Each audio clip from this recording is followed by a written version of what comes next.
Душевность, выразительность и передача глубокого смысла лирики. Вот что отличало Флёру Сулейманову. Она возвращала зрителям полузабытые народные песни и всегда исполняла их в своей самобытной манере. Отмечают те, кто десятки лет выступал с ней на одной сцене. Пятничный день. Мечеть Марджани. Здесь сегодня деятели искусств, общественники, татарская интеллигенция, поклонники творчества Флёры Сулеймановой. Выдающаяся певица, живущая в сердцах людей, татарского народа. Она в начале 70-х годов вошла на эстраду. Не ракетой она залетела на сцену, она пришла постепенно.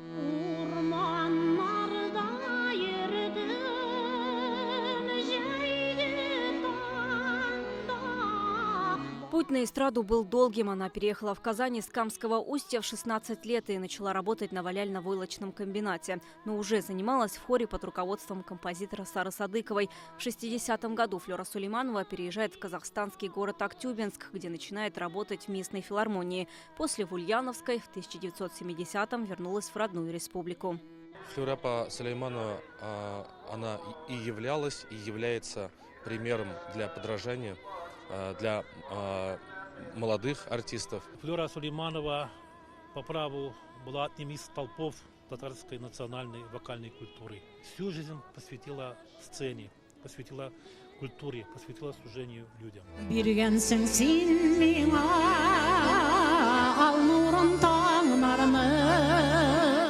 Песня «Маме», а не имя, визитная карточка Флёры Сулеймановой. Слова знает буквально каждый, даже незнакомый с творчеством певицы человек. Песня написана казахским композитором, но все считают ее татарской. Уж очень душевно и так народно она звучала в исполнении Флёры Сулеймановой. Флёра Апай была одним из тех людей, которая сумела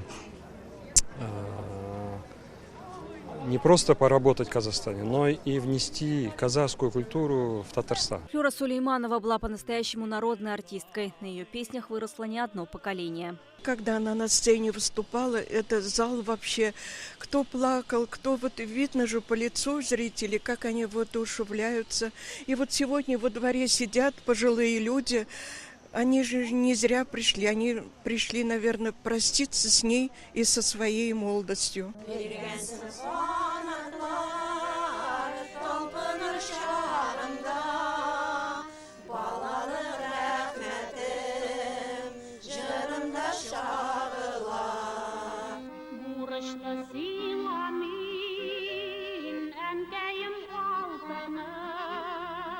Флёре Сулеймановой было 84. Похоронили артистку на аллее деятелей искусства на кладбище Курган. Вероника Гайнудинова, Рамзель Гарипов, ТНВ, Казань.